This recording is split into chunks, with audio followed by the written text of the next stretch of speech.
Hello guys, welcome back to the channel. Joffrey Noodle Legs here today with another Noodle film review. I do hope you like this new way I'm doing the reviews. The reason why I'm doing it this way, guys, is without sort of clips taking up the whole screen where you can hear it all, is just because lately I've been having lots and lots and lots of blocked videos, and I've been seeing a lot of other sort of YouTubers, reviewers and reactors all doing the same thing, saying a lot of their videos lately been blocked. So they've obviously sort of really clamping down on what people are actually showing on YouTube, which is a bit silly, considering it's not like you're trying to make money off it or anything or promote anything. You're just trying to show some cool films for friends and followers to check out. I mean, that's why I do it. I just hope I find movies that you guys are quite interested in. Anyway, got a new one today. Well, not a new movie, but got a different review today. We're looking at the James Wan horror, Lights Out. He's the guy that sort of made, I think he's made some of the Conjuring films. And this film it's a terrifying little tale. I'm going to do my best to remember the synopsis. I watched it a few days ago now, and I can't remember all of it. I know it sort of begins with this man who's he works at this sort of warehouse thing where there's all these kind of sort of like mannequins, and he seems to be the manager then. I think it's quite late at night, because it only just seems to be him there and a cleaner, and he's on the phone to his son. And his son's saying, "Oh, when you're coming home, Dad, you know, and all this, because Mum's not well. She's talking to herself," which gets revealed a bit later into the story. And he said, "Look, I'll get home as soon as I can, and I'll do my best to sort of like help get Mum well, you know, and all this sort of thing, because she's got some sort of mental health issues, the mother." And we see there's a cleaner that comes in, and she's saying that she's going to be going soon, and she says she's just going to finish off a few things, and she goes about her business, and then she gets to this room and she turns the light off, and you see this sort of figure in the doorway, and she sees it too, and then she turns the light back on and the figure's gone. So she turns it off again, and then she turns it on again, and it's there and it's gone. And she does this about 4 or 5 times. And then the last time, the figure's eyes sort of show up, these sort of like 2 bright eyes, and you get like a little bit of a jump scare moment.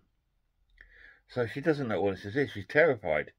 So she goes back to speak to the man, the boss, and says that she's seen something, and she can't explain what it is. She thinks she saw someone in there, but he said, "No, he's just sort of like dismissive of it, just saying, oh, you're probably working too hard, you know, and just go out." And she's like, "Yeah, be careful when you're leaving." So he then sort of like starts finishing up his business, and you see him walking around the warehouse, and he also comes across this figure standing in the shadows. And then sort of like the lights go out, and he sort of waves his arms, because it's one of those sort of lights that's triggered by the arm movement, and the lights come back on, and then the figure gets closer and closer as he's doing it. And then he gets a bit terrified, and he starts to run away from this figurine, because it seems to be getting closer, and he gets attacked by it on his leg, and his leg gets cut open. So he's now sort of getting really scared, so he runs to his office and sort of shuts the door where it's well lit, because this figure seems to be just staying in the shadows, in the darkness. It doesn't like the light. And then his lights in his office go out, and he's getting petrified, and the door sort of creeps open, kind of thing, and then he sort of gets grabbed and taken off, and it's like, it's quite scary and terrifying. Don't know what's happening, but then you see him a bit laying down on the floor, dead. So he's died. We then cut to like a young girl and a young guy in bed chatting, and this girl, it comes to say in the story, she is the sister of the young boy that whose father has just been killed. She's the sister. She's living out at home because I think the parents originally sort of split up, and this is her stepdad that's died, but it's the real father of the young boy, because they both share the same mother.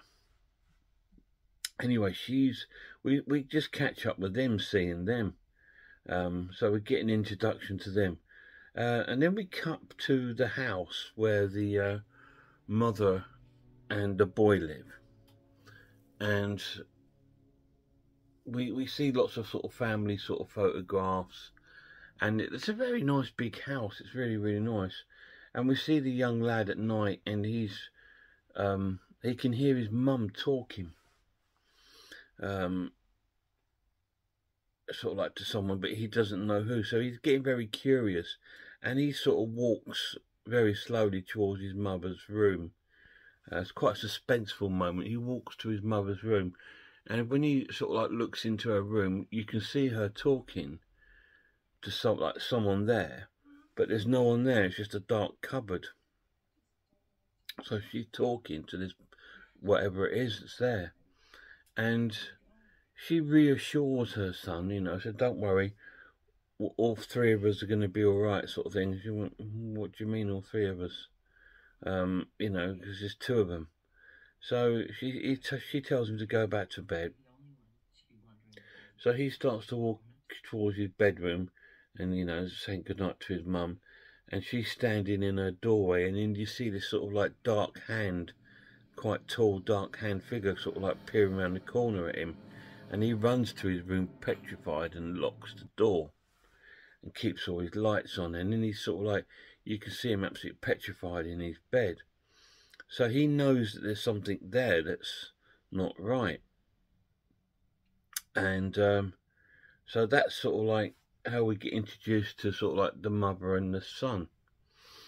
Then we're at the lad's school the next day, and the teacher's been trying to get hold of the mother to pick him up, or because she wants to speak to him, like the school welfare officer, but she can't get hold of the mother. So she contacts his sister. So his sister turns up at school, and she informs him that the last sort of 3 days he's fallen asleep during lessons and at school, because he's not sleeping at night because he's terrified to go to sleep or be in the dark at night because of this strange figure that's appearing in the house, like this ghost-like demon sort of figure. And sister picks him up and takes him back to her place. No, she takes him home. That's right. She takes him to the house where the mother is, and she realises the mother's absolutely crazy. And the young lad's still seeing stuff around the house, and he starts packing his bags. And the girl and the mother start arguing, because obviously she realised the mother stopped taking her antidepressants, and she's starting to be a bit sort of loopy again, seeing this person. And she says, "I'm taking the boy, and he's going to come and stay at mine." This figure that she's seen that's dark is this girl called Diana. Apparently, the mother used to be in sort of a mental health institution, and she met this girl there called Diana, who's quite violent and quite it's got like a very sort of dark background, and she sort of brainwashed the mother into sort of like a friendship, and now something's happened to that Diana. Now she's like this sort of demonic ghost thing who really needs this mother. I think the mother's name's Sophie, to survive. So she's befriended her, but now the son's starting to see this demon, Diana. So he goes to his sister's house and stays there the night, and then the sister starts experiencing some sort of strange happening. She hears this scratching on the floors, and she wakes up, and then she sees, like in a door, she thinks the young lad. It isn't. It's Diana scratching on the floorboards. And so she goes, what are you doing up? So she turns on her light, and the figurine disappears. And it's the same thing again. When the lights go off, you see her, and when the lights come on, she's not there. So this kind of thing happens on it. But the boy's gone missing from the bed. This is what's sort of like woken her up, the scratching and the missing of the boy. So we don't know where he is. So she gets real scared from this this dark Diana, this dark shadow sort of demon. And so she turns all the lights on and goes to the bathroom, and then she hears something in the bathtub. So she goes to investigate, and it's the lad. He's in the bath with a torch, bless his heart, because he's absolutely petrified. And from there, all sorts of things happen. That the social welfare woman from the school turns up at the daughter's house saying, why have you taken the lad? You know, you can't just take him. And so she takes him back home.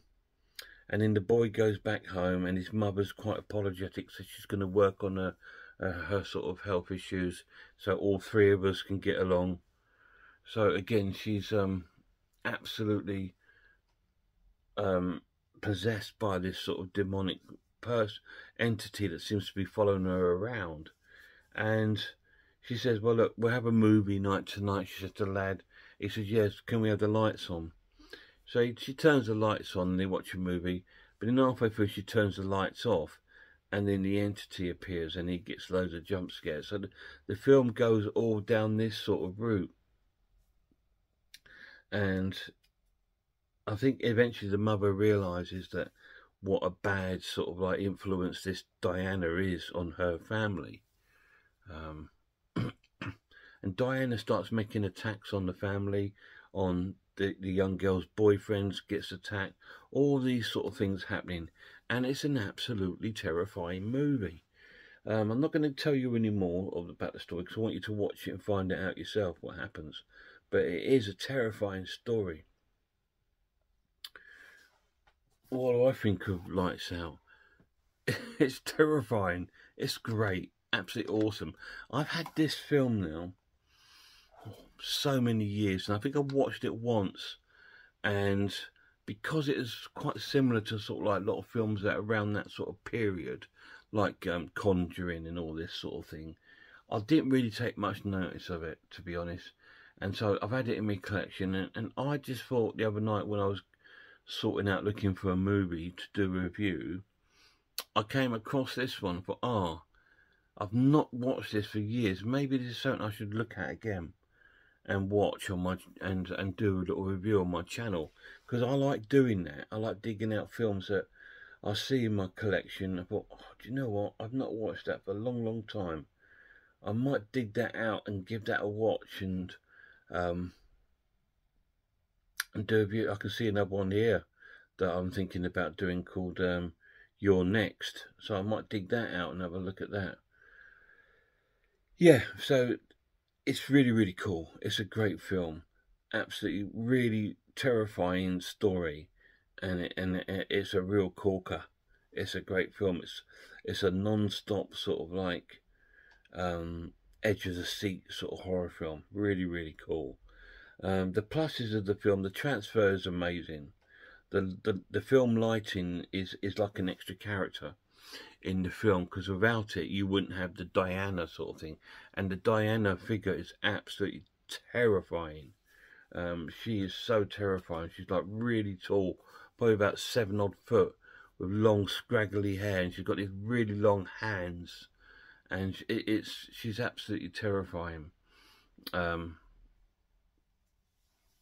that's really cool. It's really well acted, especially the young lad. he reminds me a lot of the young lad from The Sixth Sense. He's got that sort of really sweet, innocent look, and he plays the role so convincingly.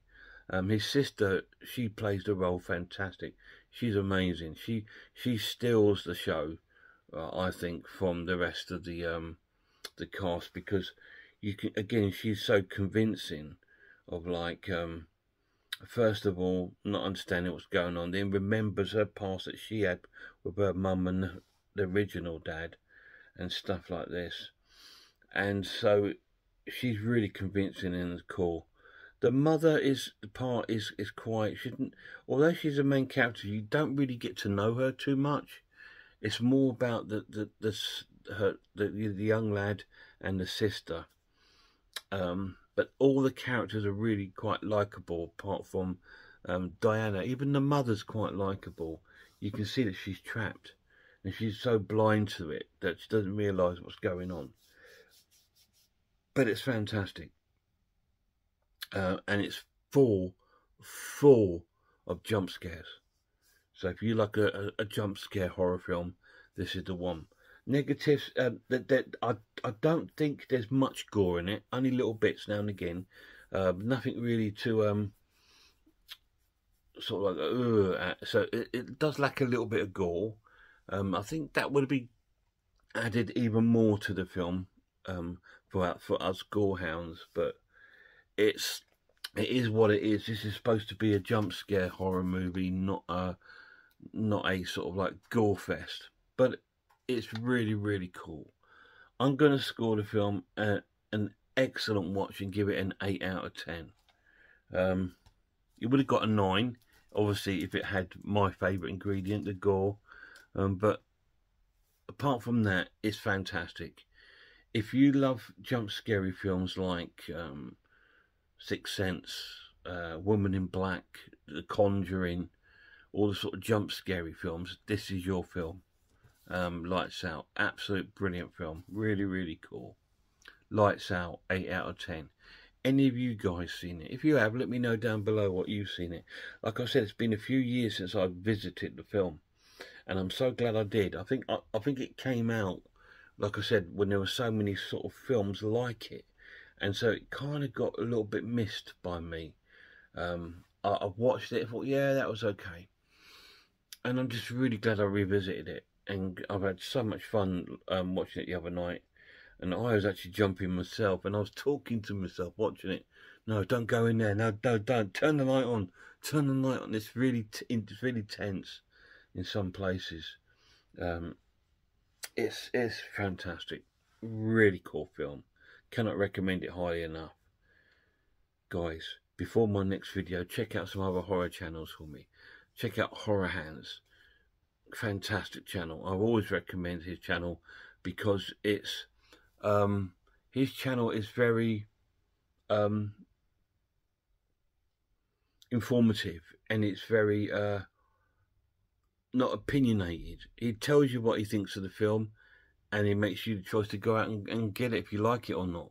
And so his channel's fantastic, absolutely brilliant channel. Absolutely love the guy. He loves his horror from all the sort of genres of horror. He loves everything to do with horror. So that's really cool. Check out the Horror Geek. Again, another really fun sort of channel. He does sort of fun reviews. Manby Film, again, he does honest reviews, which I like. RS Designs, he needs to put some videos up. Check out Pizzle with Jeremy, they're great fun. I Am the Ice Lord, he does a lot of live streams. Check out Cat Watches Horror, she's quite funny. She says she doesn't like horror films, but she watches nothing but for horror films, and she's quite funny watching her react. She's a reactor, so that's really cool. Watch Sarah of Horror, she does a lot of reviews on her channels, which is really, really cool. These are all really good channels. And watch Grumpy Andrew's Horror House. He's really cool as well. He does some really honest reviews, and his reviews are quite in depth. And maybe because he's an author, but he's quite in depth when he starts talking about his films, which is fantastic. I wish I had that capability to look at things in an in-depth sort of way, but his reviews are fantastic. So until next time, you look after yourselves, look after one another, and I really hope I see you all soon.